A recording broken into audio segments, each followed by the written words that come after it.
diceritain ibu gua ya, di tempat lahir ibu gua tuh di daerah Jawa Tengah. Jadi itu dulu tuh katanya di dekat suara apa itu? Iya, itu apaan? Yo, WhatsApp. Apa kabar nih semuanya nih, teman-teman semuanya nih? Hai hai hai baik hai, nih, halo. baik nih. Baik. Gini-gini aja hidup. Gini-gini aja hidup ya. Iya. Buat teman-teman semua yang nonton kita, yang belum tahu kita satu kelompok di salah satu tugas mata kuliah konten kreator di Universitas Bina Sarana Informatika. Jadi gini, kita di sini kita akan membahas suatu mitos-mitos gitu yang bertemakan budaya-budaya. Jadi alangkah baiknya kita memperkenalkan dulu nama-nama kita. Ya, nama gue Aulil Arif, sering dipanggil Lemon. Nih, coba dari Mas yang gondrong dulu nih. Siapa bisa kenalkan rumahnya di mana, apanya di mana, kegiatannya apa sih? Kalau lagi-lagi Ini kayak yang gini. gondrong yang mana ya Mas ya? Itu tuh yang gondrong itu tuh yang Bogor. Oh, yang Bogor. Gua dong ya? Gondrong. Iya. Ya, gue Ramdaniansa, bisa dipanggil Dani, orang asli Bogor. Siap. Ya, sekarang ini Mas yang pakai headset yang rumahnya di Cibinong. Mohon maaf, gue masih bingung ya. Oh, bukan, gue salah kolbak baik tadi. Berarti gue kolbak aja dari tadi ya. Taunya orang, Oh iya, taunya bisa si Binong memperkenalkan doang detail ya. Bisa asalnya. memperkenalkan. Nah, ya jadi nama gue Feby Audria, bisa dipanggil apa aja sih? Kadang-kadang Feby juga, Audrey juga bisa. Rumah gue lebih tepatnya masih di Kabupaten Bogor sih. Gue dengar-dengar lu bisa nyanyi ya? Wah, jago banget ini Ah, Febi. itu bohong itu anjir. Besok Enggak lah. apa tahun depan gue daftarin ini deh, apa tuh, dunia lain. Coba ya. Nggak nyambung, Mas. Oh, nggak nyambung. Iya. Apa hubungannya? Coba ini Mas yang joget-joget nih, siapa bisa memperkenalkan? Ini nama gue Pak Budi, gue tinggal di Jakarta Timur, Cibubur, Munjul, Ciolo. Muncul ya, Cibubur, itu orang Cibubur. Nih kalau ini yang wanita sendiri dari para lelaki-lelaki, dia sendirian nimbrung, bisa memperkenalkan? Nama gue Nita Aurelia, biasa dipanggil Aurel. Rumah gue di Jakarta Timur, Cijantung. Anak Jaktim. Agoy, biasanya Agoy yang terkenal di Jakarta Keras itu ya. Kan. Agoy. Oke teman-teman semua, jadi kan di sini gue bakalan ngajak kalian nih buat menceritakan mitos yang terdengar serem sih, serem. Cuman kalau kita bawain yang gak serem, mungkin gak serem-serem amat sih. Jadi ada sebuah mitos ya, mungkin penonton juga udah tahu, yang ada di daerah Bogor, Sukabumi, kayaknya udah masuk Bogor. Sukabumi, lebih tepat Sukabumi itu sih. Oh, lebih tepat masuk Sukabumi. Iya. Jadi kita bakalan ngebahas mitos Nyi Roro Kidul. Nah, jadi sekarang gue bakalan nanya-nanya dulu nih ke temen-temen gue. Mulai dari Ramdaniansah, menurut lu nih, Yo, Dir. mitos-mitos Nyi Roro Kidul tuh kayak gimana sih menurut pribadi lu sendiri? Kalau dari gue pribadi, Nyi Roro Kidul ya. Jadi yang gue tahu tuh ada pantangan di mana kalau kita tuh gak boleh pakai baju hijau di sana tuh, karena apa gitu ya. Jadi bisa diculik gitu. Oh, itu dari warganya pun udah tahu. Gimana? Warga sekitar pun udah tahu belum sih kalau ada mitos-mitos kayak gitu? Bukan dari warga sih ya. Jadi kayak orang-orang yang udah pernah ke sana, kalau kayak berita angin gitu lah. Jadi kayak orang jangan pakai baju hijau kalau ke Pantai Selatan kayak gitu. Banyak orang bilang gitu kan. Cuman kadang nggak ini juga. Benar ya? Juga. Nggak bingung ya. Oke, dari Mas Ramdhani segitu dulu. Nah, mungkin dari Mas Feby Audria nih, yang lebih dekatnya dari Bogor. Menurut Mas Feby Audria tentang Nyi Roro Kidul, mitos-mitos Nyi Roro Kidul, kayak gimana? Kalau kurang lebih sih sama ya kayak Ramdhani itu. Yang paling terkenal, yang bikin terkenal Nyi Roro Kidul itu dengan pantangan baju hijaunya itu, dan juga mungkin ada beberapa tradisi dari masyarakat itu agar kayak kan di situ tuh kayak pesisir gitu ya, daerah pesisir kayak gitu. Jadi banyak banyak ritual-ritual gitu biar kayak lainnya itu mendapatkan rezeki. Itu kan sebuah mitos ya, walaupun sebenarnya itu nggak tahu tuh bener atau enggaknya, nggak tahu gitu. Cuman kan ya mungkin sebagai yang masyarakat daerah sana hanya untuk mengantisipasi. Iya, dari Mas Audrey segitu aja, tadi ada konflik dikit. Lanjut ke Mas Farhan Pauji, coba bisa menceritakan tentang yang pengetahuan lo aja gitu loh. Yang dari mitos Nyi Roro Kidul ya? Dari mitos Nyi Roro Kidul ya, itu kayak kata Audi tadi tuh, kayak ibaratnya tuh kalau namanya tuh sedekah laut tuh, gitu. Terus juga dia tuh kayak kalau mitos Nyi Roro Kidul tuh kalau nggak salah dia tulisan putri Pajajaran kalau nggak salah. Nah itu dia populer tuh di kalangan Jawa, di Sunda. Berarti dia Sunda orang tuh, Sunda? Iya, dia kan ini ya, Sunda pantai selatan lah soalnya. Terus dia tuh kan putri kerajaan, kayak dia yang bunuh diri di Laut Selatan kalau nggak salah, bunuh diri di Gono. Jadi dia kayak kalau ceritanya sih kalau nggak singkat cerita aja ya, dia kayak diusir dari keluarganya tuh, kayak penyakit kulit yang dideritanya dia tuh. Terus dia tuh jadi keluarganya pada malu dia gitu, kayak diasingkan lah dari situ. Nah, terus dia kadang kalau pas dia menyebut tuh kadang kalau orang-orang sana ngeliatnya jadi wanita cantik. Nah, itu mitosnya dari situ. Gitu. Tapi kan lu sendiri kan orang Munjul tuh kan masuknya Jakarta Timur kan, Munjul itu ya? Iya. Berarti mitos-mitos yang terdengar di Sukabumi ini terdengar di daerah lu juga? Itu tuh di mana-mana, soalnya kan dari dulu itu. Di film mitos-mitos itu kan dari dulu di TV. Sebelumnya lu tahu mitos Nyi Roro Kidul ini dari mana? Apa dari keluarga lu, apa dari teman-teman lu, apa gimana? Ya, dari media-media masa yang sekarang, bahkan dari dulu dari itu juga ada. Oh iya, media masa pun itu kan ya. Dari keluarga juga kan dulu sering ke pantai, kayak jangan ke sana, gini jangan ke sana gitu. Jadi dengar ngomongan, dan makin gede makin ngulik, jadi media masa jadi tahu semua gitu. Oke, terima kasih Mas Farhan Pauji. Kita cukup detail. Coba nih yang perempuan sendiri bisa menjelaskan sedikit tentang mitos Nyi Roro Kidul nggak? Kalau menurut gue sih ya, karena gue dari Jawa, yang gue denger tuh si Nyi Roro Kidul ini sebenarnya kayak penguasa pantai selatan di Pulau Jawa. Jadi kalau di Pantai Parangtritis itu daerah Jogja kalau nggak salah ya? Jogja. Iya, tapi kalau di situ tuh larangannya itu sama yang bilang sih, dilarang pakai baju hijau sih. Oh, sama berarti ya? Sama. Oh, sama. Oh, karena dia pantainya masih di selatan aja mungkin kan ya? Iya, karena dia kan penguasa goib di pantai selatan Pulau Jawa sih. Menurut pendapat gue ya. Ya, kan Nyi Roro Kidul ini kan terdengar mitos-mitos ini kan dengan goibnya. Seberapa percaya sih kalian itu dengan goib Nyi Roro Kidul inilah yang terdengar di kuping-kuping kalian ini? Mulai dari Mas Farhan coba. Kenapa tadi? Seberapa percaya apa? Goibnya. Gimana ya? Ya kalau kayak gitu sih kayak dibilang tahayul juga tahayul, tapi percaya nggak percaya sih. Jadi ya 50-50, dibilang kita nggak percaya banget ya kita dosa, dibilang kita nggak percaya ya kita. Mas Farhan jangan pegang di kepala gitu, jadi kayak puyeng gitu. Iya, migran bah. Mikir dia. Kan itu ini ya dulu gini. Berarti percaya nggak percaya berarti ya 50-50 ya kalau Mas Farhan ya. 50-50 dah gitu, percaya nggak percaya. Soalnya kan dosa juga kalau percaya, kalau enggak ya gitu. Kalau dari Mas Ramdaniansah nih coba. Goib yang ada di mitos-mitos Nyi Roro Kidul. Buat mitos-mitos ya. Kalau mitos sih antara percaya tidak percaya ya. Cuman ada satu cerita tuh, temen gua tuh pernah ke daerah pantai selatan Sukabumi tuh. Nah dia tuh pakai baju hijau. Ya alhamdulillah dia balik nggak apa-apa gitu. Sama jadi sekali antara percaya nggak apa-apa, balik ya dia sehat walafiat sampai sekarang gitu. Tapi dia sempat berenang. Dia cuma main-main aja gitu.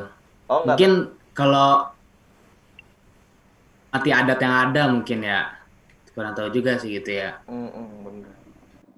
Tapi menghormati lah. Tapi lu sendiri kan orang Bogor nih, Dan. Iya betul. Lu pernah gak? Lu kan pasti pernah juga dong ke apa? Yang ke namanya pantai-pantai selatan itu kan? Iya. Lu pernah gak pas saat temen lu itu pakai baju hijau dilarang oleh masyarakat atau apakah gitu, apa ada yang bilangin dulu gitu atau apa? Seingat gue sih kalau misalkan pas dari sana enggak sih. Jadi kayak orang yang kalau sebelum berangkat aja gitu, sebelum berangkat, lu jangan pakai baju hijau ya. Itu lah mitosnya kayak gimana gitu kan. Cuman kayak Cuek. ya udahlah ngeyel aja deh kayaknya gitu. Tapi ya satu walafiat sampai sekarang sih. Nggak kenapa-napa gitu ya. Iya nggak kenapa-napa. Berarti Jadi ya itu kan percaya nggak percaya sih nggak gue percaya. gitu. Iya. Kalau dari Mbak Aurel, coba. Kalau gue Goib yang sama sih, terdengar. percaya nggak percaya. Ya kan orang Sama, Percaya nggak percaya. percaya sih. Sama juga berarti. Cuman tuh kalau di Pantai Parangtritis sih yang gue tahu emang nggak boleh sih di situ pakai baju hijau. Masyarakatnya pun membilangi yang wisatawan. Wisatawan, iya benar kan wisatawan. Gue kurang tahu sih, tapi setahu gue emang di situ emang pantangannya yang nggak boleh pakai baju hijau. Cuman kan percaya nggak percaya, semua kan balik sama yang maha kuasa. Jadi Iya, kita benar. ya, Itu maksudnya. ya Kalau nggak dari tahu Mas juga. Febri Audrey, coba. Kita mau Kalau denger nih. kalau gue ditanya tentang lu percaya nggak ada dunia gaib, gue percaya ada dunia gaib. Cuman kalau dengan mitos-mitos yang ada sih gue kayak lebih menghormati mungkin ya. Kalau Menghargai gitu percaya ya sama seperti yang lain. Kalau ditanya percaya apa enggak sih adanya itu dengan kita misalkan pakai baju hijau gitu, Iya. bakal kenapa gitu. Gue juga karena kan belum sebegitu sering dengan datang ke tempat itu kan, nggak begitu tahu kondisinya seperti apa di sana gitu. Terus juga kayak ya lebih ke menghargai sih intinya. Jadi kayak yang ya udah sih daripada kenapa gitu, walaupun kita antara masih percaya atau tidak percaya gitu. Yang penting antisipasi aja sih, kitanya jangan ibaratnya jangan jangan nantangin gitu. Jangan nantangin, iya, malah nanti kalau petaka atau gue sih apa ya. lebih takutnya gitu aja sih. Kan kalau yang namanya dunia gaib tuh kadang-kadang kalau misalkan kitanya percaya malah kejadian. Iya benar. Nah gitu dia, makanya kalau dari gue sih lebih kayak menghargai terus mengantisipasi aja sih. Dari tadi kan gue tanya tentang lu percaya gak sih tentang goib itu, ya kan? Sekarang gue mau nanya nih ke kalian nih, ada gak sih pengalaman yang kalian alami itu di yang goib-goib kayak gitu dah, bisa dibilang apa ya, serem-serem dikit gitu yang kalian alamin gitu. Coba dari Mas Ramdaniansah nih, coba ada gak sih cerita-cerita yang boleh nih ya? Gue sih, gue pengalaman sih waktu itu pernah mendaki Gunung Salak ya. Yang Sukhoi itu ya, pesawat Sukhoi. Ya, yang pernah ya ada apa tuh korban Sukhoi di situ kan dari Gunung Salak. Gue gitu pernah mendaki Gunung Salak. Jadi di lewat Cidahu tuh daerah Sukabumi, jalur Cidahu. Nah, lanjut itu tuh, jadi kadang tuh kalau biasanya seingat gue tuh sore kalau nggak salah itu menjelang malam, lagi masih di jalur, jadi kayak ada suara gamelan gitu. Serius? Sebenarnya sih, iya serius. Sebenarnya sih kalau kayak suara gamelan di Salak tuh nggak aneh gitu. Jadi kayak orang-orang yang pernah kesana tuh pasti pernah mendengar suara gamelan. Gitu. Tapi ditampakin nggak atau apa gitu? Kenapa? Ditampakin sesuatu atau apa gitu? Nggak ditampakin, jadi kayak gimana ya? Misalkan kita lagi udah bangun tenda nih ya. Misalkan gue udah di tempat kemah gitu. Nah gue udah bangun tenda. Gue bisa waktu itu pernah tuh rombongan. Nah rombongan tuh sama teman-teman lah. Dari itu tuh lagi masak-masak santai lah gitu kan. Terus dari gue sendiri tuh kayak ngedengar suara gamelan gitu kan. Ya kita tengok-tengokan aja. Ternyata bukan gue doang yang ngedengar. Iya, nggak ada yang berani dibahas. Gitu. Pas udah di bawah baru ngebahas. Iya, pas di bawah gitu, biasanya gitu. Saya ya kalau di atas tuh kan, kalau di gunung kalau lu udah cerita yang kayak gitu-gitu biasanya mental pada down, gak akan benar gitu. Jadi ya udah kita simpan cerita aja gitu. Ada aneh-aneh takutnya ya. Pernah gitu aja gitu. Masalahnya itu gamelan tuh kadang makin jelas gitu kan, makin jelas, makin kenceng, tapi apa ya, kayak suaranya di mana tuh kita nggak tahu kayak gitu, di mana tempatnya gitu. Udahlah ceritanya udah dulu. Yang ini Mas Ramdhani kayaknya sedikit iseng ya. Oke, kita lanjut ke Mas Farhan Fauzi. Coba nih, ada gak nih, dia dari tadi serem-seremin sendiri mukanya. Coba kita lihat apakah dia ada cerita-cerita yang pergoipan kayak gini agak. Coba. Ada. Kalau mic-nya coba dideketin sedikit. Oke. Udah bang. Dah. Jadi ini bukan gue ngalamin, tapi emang iya sih di lingkungan gue ada nih. Jadi namanya bukan. Mic-nya itu di bawah, itu mic-nya di bawah. Agak atas. Mic-nya di bawah. Oh iya gitu. Nah, lebih jelas. Mantap. Belum. Ya udah. Jangan diemut corona, Mas. Jadi ini bener-bener sih capang nih ya. Jadi di daerah gue tuh ada kayak kelurahan namanya Ganceng. Ganceng itu perbatasan antara Jakarta Timur sama Bekasi. Jadi dia tuh setiap tahun punya acara pesta Ganceng namanya. Udah tuh kalau kemarin juga tahu. Nah, terus di pesta Ganceng itu kayak jatuhnya kayak pasar kaget lah, pasar malam, cuman panjang. Lu ibaratnya dari depan lu nih, Kilodong nih, dari malu tuh pesta semua tuh isinya kayak pasar kaget tuh kiri kanan. Oh, tiba-tiba tuh pasar ada aja gitu ya? Nah, kagak, itu emang kayak pasar emang ada. Oh ada, kaget, kayak pasar kaget tiba-tiba seharusnya kan? Nah, enggak, maksudnya modelnya kayak gitu. Nah, terus nian apa? Copet. Di situ tuh emang biasanya kayak jadi di pasar itu bukan orang, ngerti gak? Di apa? Jadi pasarnya itu yang jualan itu bukan orang. Ah serius? Selama panjang itu? Jadi nah ini sepanjang itu jadi yang dari dulu itu tuh dari pakaian yang lama itu udah memang banyak kunci dan selamat di situ. Itu cerita hoax jadi beneran emang itu biasanya gitu kampung itu kurang batu itu kayak gitu. Cuman kalau sekarang udah enggak karena banyak kucing. Dulu kucingnya sedikit kucing atau kucing ya. Nah itu ngeri sih. Jadi ya manusia bisa ngelihat kalau di situ tuh lagi ada pasar. Nah kalau yang manusia biasa nggak bisa, cuma biasa doang kayak pasar biasa. Nah kalau yang punya mata batin itu bisa lihat akhirnya pada merah. Oh, berarti dukun-dukun yang bisa ngeliat-liat gitu ya? Iya begitu. Nah gue ceritain tuh kayak gue. Berarti itu black magic gitu. Black magic. Gitu dah pokoknya. Pokoknya emang berasanya kalau masuk situ hawanya udah beda, udah gitu lah. Iya bener. Merinding ya, bulu-bulu pada ngangkat. Jadi ceritanya tuh gini, ibaratnya kayak lu tau kan nih, lu pas pernah belajar IPS sejarah. Dulu kan zaman perdagangan segala macem, gitu kan. Nah itu jadi kayak zaman-zaman wajib kan pada dagang-dagang, nah itu ada. Ya ada, gue juga diajarin dagang mah, gue diajarin. Batu setan pun diajarin dagang ya berarti ya. Itu sampai buktinya jualan di tempat lu. Kadang suka ada suara. Dia dagang apa, Plang? Hah? Dia dagang apa? Dagang apa? Iya, dagang biasa kayak orang biasa. Bisa mainan, sosis, apa-apa semua ada. Cakwe, sosis. Lah iya sosis. Dia belanja di mana anjing? Bego nih lah. Dah segitu. Benar-benar. Namanya juga goib kayak gitu ya. Kita percaya nggak percaya jadi kan. Itulah. Oke. Nah, teman-teman itu dari Mas Farhan Fauzi di daerah katanya tuh di Cibubur, perbatasan Cibubur dan Bekasi katanya. Katanya ada pasar panjang banget. Nah, itu ada sebagian manusia, ada juga yang kalau ada yang bisa melihat tuh katanya tuh panjangnya tuh sampai panjang banget tuh goib katanya orang-orang ituan. Dukun yang bisa ngelihat katanya teman-teman. Oke, nih sekarang dari Mas Febi Audria, boleh diceritakan ada cerita-cerita menarik gak nih buat di sharing-sharing sama teman-teman? Di Bandung dia juga nih ngapain? Ini sebenarnya mirip-mirip sih, jadi gue ada beberapa cerita sebenarnya, cuman gue ambil yang sedikit mirip sama Bang Farhan tadi ceritanya.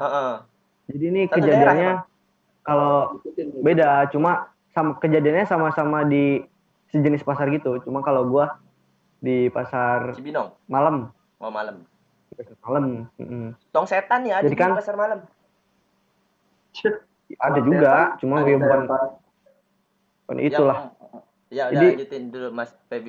jadi kan di pasar malam itu, jadi lokasi pasar malam itu ada di, gua nggak bakal sebutin tempatnya ya. Ini karena privasi lah. Cuman ya yang jelasnya tempat pasar malamnya ini waktu itu tuh beberapa tahun kemarin itu ada di daerah salah satu desa di Kabupaten Bogor lah. Nah, jadi lokasinya itu kalau gue boleh sedikit cerita nih, jadi ada kayak satu industri gitu ngebuka jalan buat langsung tembus ke tol. Gitu. Jadi itu dibuka jalan lah, jadi kayak tadinya hutan, ya walaupun nggak terlalu hutan banget ya, cuman itu cukup sepi lah buat manusia gitu. Jadi itu tuh dibuka jalan, jadi di samping-sampingnya itu ada tanah lapang, nah itu dijadiin buat pasar malam itu. Yang tembusnya langsung tol gitu. Gitu. Jadi kan nggak tahu sih tujuannya apa dibuat pasar malam di situ. Sebenarnya sih ada tempat lain buat dibuat pasar malam itu, cuman entah kenapa dipilihnya di situ gitu. Nah terus di musim itu tuh belum ada HP Android seperti sekarang. Belum ada kayak pokoknya masih kayak HP ya gitulah gitu. Nah terus gimana sih orang anak-anak dulu kalau baru nemu HP kan pasti kayak foto-foto segala macem gitu kan. Nah terus yang namanya di pasar malam kan ya banyak permainan kayak komedi putar segala macam tuh. Yang ke atas tuh apa tuh yang muter-muter ke atas tuh? Histeria. Bukan, mana ada pasar malam histeria. Ini ya yang ke atas tuh pokoknya yang ke atas yang kayak ada keranjang burungnya, tau gak lu? Oh ini setan yang naik motor kan?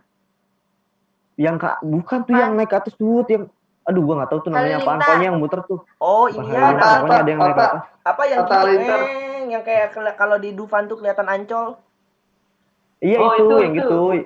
Gak tahu udah gua. Biling lala, apa baling lala. Iya kayak gitu pokoknya. Ya yang kayak gitu lah ya. Tuh yang lala, jadi kayak nah itulah itu pokoknya. Nah terus kan kayak anak-anak dulu kan kayak foto-foto gitu kan. Nah habis foto-foto gitu ternyata dia foto-foto pertamanya nggak sadar. Namanya kayak ya udahlah gitu. Kayaknya ya udahlah kayak foto-foto pas udah nyampe ke rumah ternyata ada Mbak Dini anjir naik, gua kayak merinding. Apa? Mbak Dini dong. Oh, Mbak Dini. Iya. Kayak aduh makin malam nih makin merinding Terus naik. Di belakang apa? Enggak, awalnya kayak bocah kan gak pada percaya, kirain bohongan gitu. Dulu kan nggak ada zaman grup gitu kan. Iya, susah buat nge-share. Jadi gitu. Jadi kayak pertamanya dari temennya tuh kayak lagi minjem HP temennya tuh, lagi minjem HP temennya. Dicek itu foto yang di foto-foto di pasar malam ternyata ada itunya. Terus ya udah kan kayak nyebar dari apa tuh Facebook segala macam. Nah dari Facebook nyebarnya dari Facebook akhirnya nyampe, terus akhirnya itu sempat sepi anjir pas kejadian itu. Tapi yang jualan nggak setan kan? Kalau yang jualan nggak, cuman gara-gara kejadian itu sempat sepi. Gue juga kayak yang langsung nggak untuk mendatangi pasar itu lagi, takut lah. Iyalah bener lah. Ngeri juga. Itu sih cerita gue. Tapi gue juga punya cerita dikit nih. Dulu tuh ada yang nyebar ini apa? Katanya tuh dia tuh Nenek Gayung, apaan? Seorang anak lu pasti pernah denger deh, cuman nggak tahu ya di daerah lu tuh kedengeran apa enggak. Itu tuh dia itu udah ada zaman SMS, itu tuh jadi nge-share tuh video bagi video gitu. Nah, jadi tuh katanya di dalam video itu tuh itu kan ada gambar ikan gitu. Ikan cuman mirip manusia dan katanya itu tuh jadi kutuk. Itu bener atau apa? Oh iya, itu nyampe anjir itu bukan sih. Itu kalau diklarifikasi dari sekarang itu ikan pari sih. Ikan pari dibalikin ikan pari. gitu. Gue tahu tuh. Iya. Berarti ikan pari bukannya ke manusia dong? Kayak Aurel. Enggak. Ini kalau dia nyelam dari bawah kan kelihatan ikan pari kayak gitu tuh mukanya. Bener. Kayak Aurel, fix. Kepalanya kayak Bebelnya sejaplang ya. Sempet parno sih itu. Tapi gue Sempet parno gue sih iya waktu itu. sempet serem juga tuh, anjir serem nih, gue takut nih Iya. sama gue Itu nih. durhaka Ya kan? Durhaka.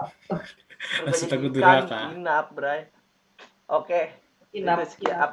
cerita gue nih sekarang dari Mbak Y Aurelia Anastasia Iskandar. Yunita. Coba bisa Oke. dijelaskan Yun. nggak ini Adi? Gue waktu itu pernah diceritain ibu gue ya di tempat lahir ibu gue tuh di daerah Jawa Tengah. Jadi itu dulu tuh katanya di dekat suara apa itu? Iya itu apaan? Caplang nih. Apaan Jangan sih? bercanda ah. Gue jadi diem. Ah lu tadi tuh anjing. Ah jangan bercanda ah, sumpah ah, merinding Tapi ah. udah ngomong. Udah lanjut yuk. Nah, terus habis itu katanya tuh di dekat kuburannya itu ada siluman naga tapi sisiknya itu emas. Dragon Ball. Iya serius. Jadi kalau naganya itu atau bercanda apa jadi ya? Iya terus Naurel coba. Terus habis itu Biar pokoknya seru tuh gitu. tuh nih si Caplang ngeselin nih ya. Iya coba. Pokoknya kalau naganya itu kayak gatal gitu jadi sisik-sisiknya itu pada jatuh gitu loh. Cuman yang bisa ngambil itu ada syarat tertentunya biar kita dapat emas-emas dari sisik naganya itu. Itu Di bisa dekat dijual di kuburan toko emas. itu. Bisa. Cuman nggak tahu ya namanya naga zaman itu dulu. keluar dari Freeport. Keluarnya. Hah? Iya naga Jauh itu banget keluar diimport dari Papua. Freeport nih. Mentala dia ke Jawa Timur. Di mana tuh tadi? Nyokap lu. Apa sih? Iya udah itu tadi garing banget sih goblok. Udah lanjut. Tadi emang ada suara apa bego? Ah jangan kayak gitu Aplang. Udah. Gue tanya, lu pada tanya ada suara apa, gue bingung. Oke, daripada kita serem-sereman, daripada kita juga Udah syuting record ini juga makin malam, buat teman-teman kalau pengen nagih kesereman-sereman yang aneh-aneh ini, yang bisa menggelegar hati, bisa request, nanti kita berlima bisa sharing-sharing bareng teman-teman lagi. Sekian sampai sekarang video kali ini, like, subscribe, and comment. Jangan lupa di-share ke teman-teman. Judulnya podcast di malam Jumat, ini malam Jumat ya. Ya udah, dadah. Pas bener malam Jumat.